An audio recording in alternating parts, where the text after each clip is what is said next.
This is KUGAN CASSIUS for IFL TV, proudly sponsored by Everlast. We're in Dubai here for the Probellum show this Saturday at the Coca-Cola Arena. Bit of a different setting. I'm joined by Butler, who's obviously in his gear doing a little bit of media stuff here today. But yeah, you've been a pro 10, 11 years and yeah, it's different. Yeah, I've been a pro 11 years. I'd have made my debut on the 11th of December 2010. So it'll be 11 years to the day when I box on Saturday, so I'm excited. Different surroundings, but it's nice. Double header, double world title header from the Coca-Cola Arena this week here in Dubai. Obviously, Sonny Edwards defending his world title. But for you, yeah, a very welcome shot against a very, very dangerous opponent, as UK fans would all know. Yeah, they're all going to be dangerous, KUGAN, at this level. He's a world champion in a very, very hot division at the moment. So it's something I'm looking forward to. I've trained hard, and I'm not expecting an easy night. When it was first put to you against Casimero, I'm assuming you didn't batter an eyelid before obviously taking this fight. Didn't even need to ask me, mate, if I wanted it. It's there. I'm all over it. World title fight. It's what I've worked hard for all these years. And as soon as I got put into the mandatory position, it's the fight I wanted. Casimero obviously has been around for such a long time, but is in good form from the Tesse fight to the Rigondeaux fight. So, what Casimero are you expecting come Saturday night? Listen, I've trained for the best Casimero possible. We've watched tapes, we've studied him well. We know he's dangerous. We know he hits hard. Everyone bangs on about him being this monster and this knockout merchant. So, listen, I've trained hard. I'm not deluded. I'm a student of the game. I'm now a coach myself for the amateurs. So. I've studied hard, I've worked hard, and the best Paul Butler will be in there with Casimero on Saturday night. Obviously, you're a former world champion. Do you see this stage of your career as kind of a second phase of your career?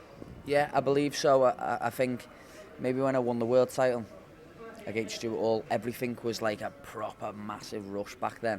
If you remember, I won the British title, the Commonwealth title, all the Intercontinental titles straight away, and then bang, Stuart Hall world title, and it got pushed on us.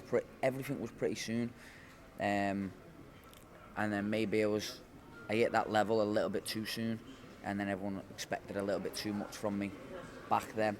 I was young, I was inexperienced. I had 16 fights when I won the world title. We went away, tried to go back down to super flyweight. I got beat by Tete. Came up to bantamweight, didn't make weight against Rodriguez. I had 4 weeks' notice. I got stung there big time.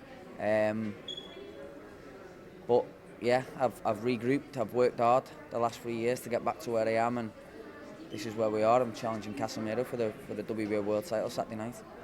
When you mentioned that, Paul, your fight with Stuart Hall, it does seem like such a long time ago. It was a Dennis Hobson show in Newcastle, if I remember correctly. It does seem like a long time ago. It seemed like you kind of almost not completed boxing, but you did so much, won everything very early on in your career. Crash, bang, wallop on it. As soon as I came on the scene, bang, British title, Commonwealth title in my 11th fight.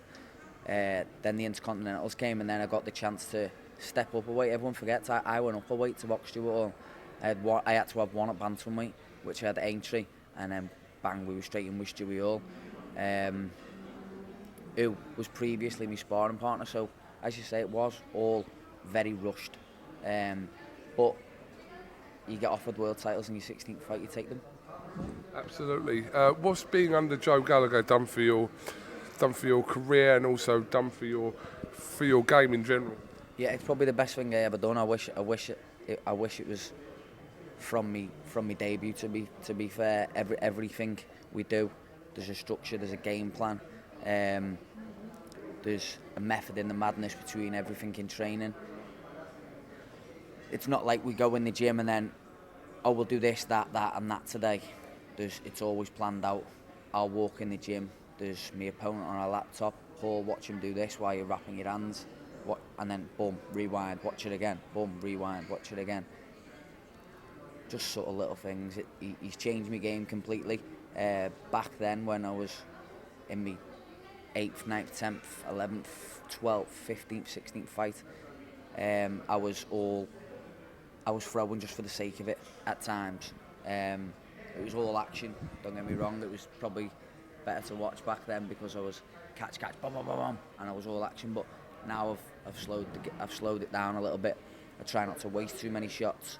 That's what boxing's about. Look what Floyd done for all them years. He was everyone of our generation now sees the old Floyd. Go back and watch him when he was a lightweight. He was phenomenal. He'd stand in the pocket, he'd let them go. But as he got older, he developed a little bit more of a different style, and he mastered the game. A win out here in Dubai, just finally, because you've got to go and do some media stuff for Babylon, but a win out here in Dubai against someone like Casimero kind of just, it catapults you straight back up there, exactly where you want to be. It does, mate, and it's a fight I've wanted. I haven't shied away from this. It's a fight I want. Everyone talks about him being this monster and this big puncher. Listen, I ain't scared of no man. No man scares me. He's got 2 arms, 2 legs. He eats and drinks exactly the same as me. So it's a fight I'm very excited for, and it's a fight I believe I'll win. We'll look forward to it. Right, go and do your other media stuff, and I'm sure we'll catch up again this week, mate. Cheers, KUGAN. Appreciate it. Good to speak.